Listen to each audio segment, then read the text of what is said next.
All right, so it's your boy BT, Brennan Taylor, internationally known and locally respected. We're coming to you guys once again to talk some more of that world-class boxing talk. And we're in a different location this time. We're not in America. We're not even in Japan.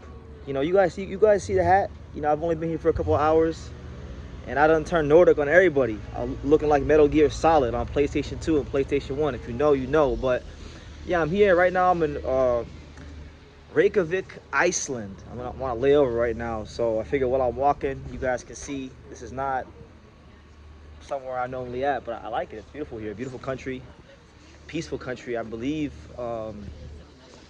Iceland was voted the most peaceful country in the world. I think like 19 or 20 years in a row, something like that. But while I'm here, man, I'm gonna do a couple videos while I'm walking. And one thing I wanted to talk about while I'm patrolling the mean streets of Reykjavik, Iceland, is I wanted to speak about, obviously, we're going to break down the Filip Hrgovic fight with Moses Itauma ad nauseum. It's a fight I'm very excited for. It's one of those, like, I tell you guys every year in boxing, there's probably 4 to 5 fights every year that I really, maybe not even that, maybe 2 to 3 fights a year that I really, really get up for. Like, I really, really get up for. This is one of them where I'm really just over the moon about it. And I'll be in the UK for this fight. But I was thinking about this fight, and you know what I thought to myself? I said, you know what? If Filip Hrgovic wins, I'd be over the moon. That's somebody that I've always thought highly of, and to be vindicated with that would be awesome. If Moses wins, he'll be the youngest British heavyweight champion in boxing history, and he'll be the second youngest heavyweight champion ever, right? But do you guys know who the real big winner is? And no, it's not the fans. It's not the fans, so don't say the fans. The biggest winner in all this, believe it or not, is Daniel Dubois. Yes, Daniel Dubois, I believe, is the biggest winner in all this because, really and truthfully, Daniel Dubois has been heavyweight champion now, go this way, multiple times. Dubois has been champion multiple times. We're in a new era now. Usyk's on his way out the door. Fury and Joshua are on their ways out the door. And the way I see it for Dubois is no matter who wins this fight between Hrgovic or Itauma, he's sitting pretty with a big fight. And he already beat Filip Hrgovic, right? Which, we could talk about why that happened.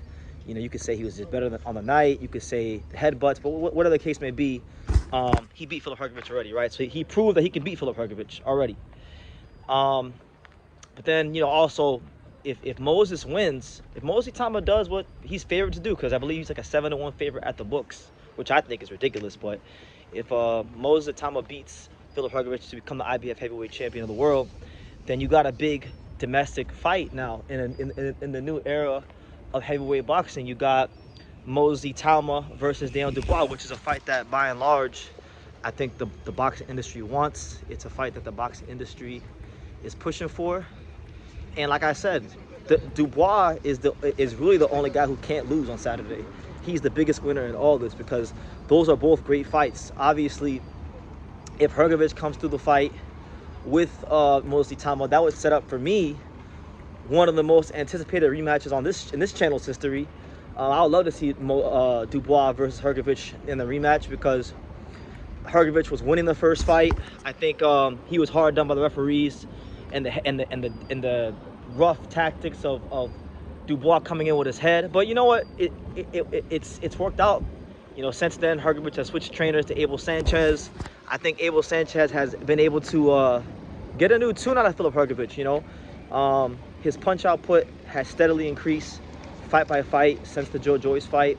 I think Abel Sanchez has him getting more weight behind his shots and has got him back to maybe some of those mechanics he had early in his career. Because if you watch Filip Hrgovic early in his career, and if you think I'm lying, I give you guys a homework assignment. If you go watch Hrgovic early in his career when he fought guys like Tom Little, Amir Mansour, disregard the opponents. I know those are not big names, right? But I want you to look at his mechanics. He was punching differently in terms of getting his weight behind the shots, being a bit tighter. And I feel like Abel Sanchez, not only is he throwing more punches, he's throwing tighter punches. Hrgovic used to throw left hooks early in his career. in the middle of his career, he got away from that with Pedro Diaz, because Pedro Diaz has a different way of training. But now I feel like Abel Sanchez has gotten back to doing some of the things that caught people like myself's eye. You understand? So I think a rematch would be completely different. I think if they fight in the rematch this time, Hrgovic will get it done. But again, we can't even talk about that if you don't beat Moses Itauma. And stylistically speaking, if Moses Itauma were to fight Daniel Dubois at any point soon, oh my God, what a fight! Moses is extremely flashy, extremely electric with his style, but he's one of these fighters, and he's 21 years old, so he's still learning himself as a man and as a fighter. And he hasn't really had any real resistance in the pros yet. So Moses Itauma, there are fights where he's winning. The fights are on his terms. There's no real pressure coming his way. There's no bullets coming back at him.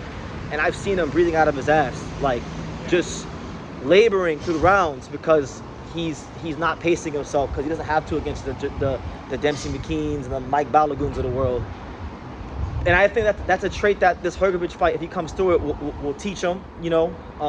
And it's a trait that he's going to need to work on if you're fighting Dubois in the future. Because if not, I mean, Dubois is very experienced. He's strong. He'll maul you. He can punch. He can even counterpunch a little bit. And he's got a very, very strong jab.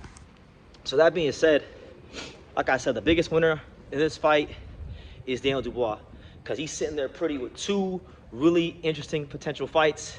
They're both winnable fights, and both fights have a story. So that's actually one of the stories going into the weekend. It's not so much just Itauma becoming the youngest British heavyweight champion of all time and the youngest as Mike Tyson in history.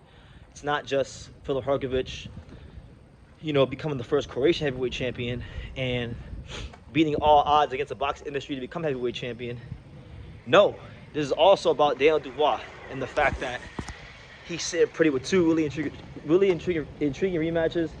And you can say right now, based on resume, based on all the things he's accomplished in the fight game, that right now you can say Daniel Dubois is the best heavyweight in the world. Because, you know, like I said, the old guard is out with the old, in with the new. You know, you could argue Caballel, but Dubois has a great resume, and he's fought a lot of top guys. He's overcome real adversity, and I think that's the mark of a great fighter. You know, that's actually how I've judged guys to go to the Hall of Fames, because, you know, 99.9% of fighters are going to lose a fight, but how do you respond when you lose? How do you come back from that? That's one of the biggest things that I think defines the greatness of a fighter. And at this stage of Dubois' career, he's shown that he's able to handle adversity and even overcome and shed a lot of the narratives about him in his career, that he was a quitter, that he was soft, and all those things. So yeah, that's one of the many stories heading into the weekend. And yeah, I'll just kind of leave it at that. And I want to pose this question to you guys, and y'all could answer down below.